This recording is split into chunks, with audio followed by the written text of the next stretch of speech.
I stopped trying to be nice at 65. Here's why I'm happier. For most of my life, I chased the idea of being nice.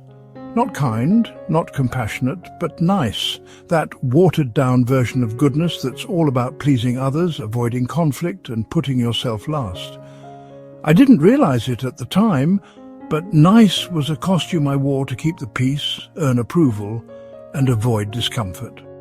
And let me tell you, it's exhausting. It's like holding your breath in every room you enter, smiling when your chest is burning, nodding when your soul is screaming no. But something shifted when I turned 65. Maybe it was age. Maybe it was the gift of time showing me what really matters. Or just maybe I'd finally had enough. I stopped trying to be nice, and I've never been happier. You see, nice is often praised, but it's rarely respected. When you're nice, people think you're agreeable, easy, convenient. But they don't always hear your no, honor your limits, or care about your truth. I found myself in conversations where I'd smile while swallowing resentment. I agreed to favors I didn't want to do. I stayed silent when I should have spoken up. I let others' comfort matter more than my own clarity. And here's the kicker, being nice didn't protect me from pain. I still got hurt, overlooked, misunderstood. The people I tried hardest to please were often the ones who valued me the least. That's when I started asking, what if nice isn't the goal? At 65, I started practicing something radically different. Honesty with grace, not cruelty, not bitterness, but truth delivered with kindness. And you know what happened? The quality of my relationships improved almost overnight. Some people didn't like the new version of me, and that was okay. Because the ones who stayed for the right reasons. I no longer felt like I had to earn my place in the room. I spoke when something felt wrong. I said no without apologizing. I honored my energy, my time, my intuition, and I started to feel what I never truly had before: peace. There's a strange myth that being nice makes you lovable. That if you just do enough, bend enough, stay soft enough, people will treat you well. But love that has to be earned through self-erasure isn't love at all. It's conditional approval wrapped in dependency. I had to unlearn that.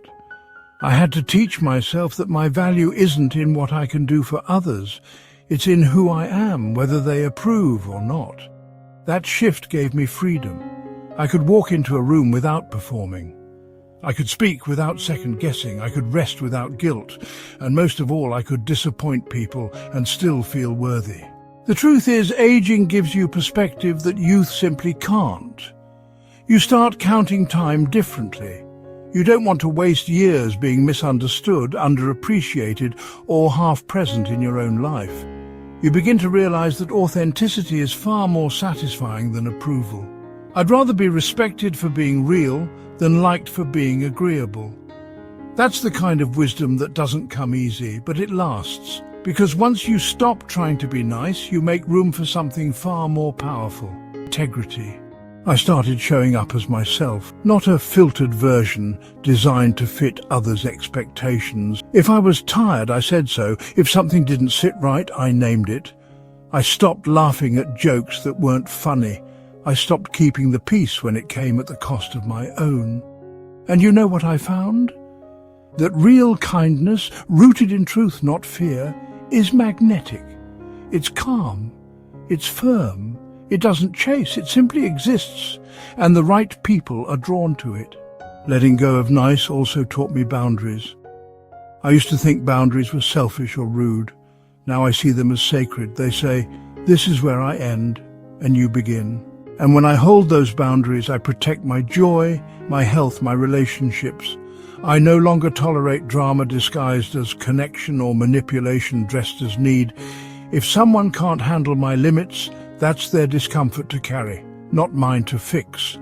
It's not easy, especially when you've spent a lifetime being a caretaker, a fixer, a peacekeeper. But once you taste the clarity that comes from saying what you mean, there's no going back. I also discovered that nice was a cover for fear. Fear of conflict, of abandonment, of being unloved. It kept me in relationships long past their expiration dates. It kept me quiet in rooms where I had something to say. It kept me agreeable when I should have been bold. But when you reach a certain age, you start to realize fear wastes time. And you've got too much to say and too little time left to live behind a mask. Now, instead of trying to be nice, I aim to be clear. Kind, yes, but clear, direct, authentic. I care deeply, but I don't people please. I help where I can, but not at the cost of my own well-being. I'm generous, but I'm not available to everyone. This has not only brought me more happiness, it's made me a better friend, partner, parent, grandparent, and human, because I'm no longer performing. I'm present. And here's the surprising part. The people who truly love me, they love this version of me more. Not because I do more for them, but because I'm real. I've stopped being the easy one and started being the honest one. And in that honesty, I've found relationships that are reciprocal, meaningful, and full of life. No more shallow small talk, no more nodding through nonsense, just real connection or peaceful solitude. Both are gifts. If you've made it this far, thank you for spending this time with me. Maybe you're in your 30s, 40s, 60s, or maybe you're already past 70. Wherever you are in life, I hope something in this message stirred a quiet truth inside you.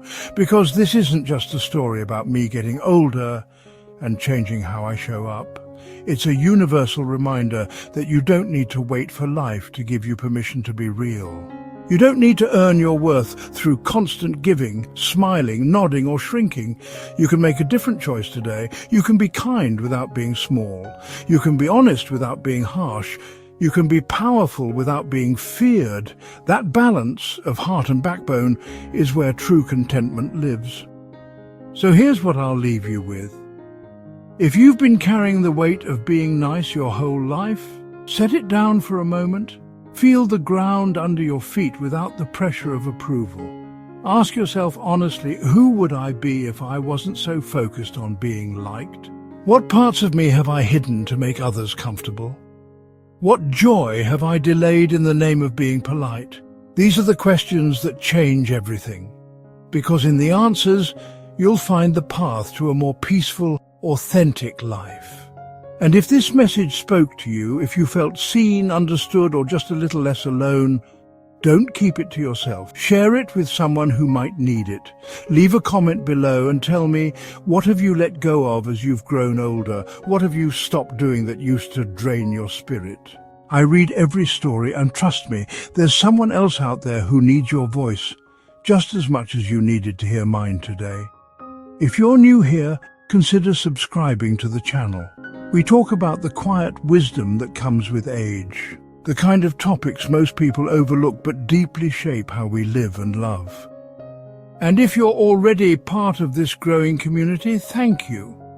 Your presence, your honesty, and your reflections keep this space alive. It's not just a channel. It's a circle of truth-tellers, late bloomers, and soul-awakened humans learning to live on their own terms. So until next time, remember this, the goal was never to be nice. The goal is to be real, to live fully, to speak gently but truthfully, to protect your peace, honor your time, and walk through life without needing everyone's applause. That's the gift of aging. That's the power of awareness. And that is why I'm happier now than I've ever been. Take care of your heart, respect your boundaries, and above all, keep being brave enough to be you. I'll see you in the next video.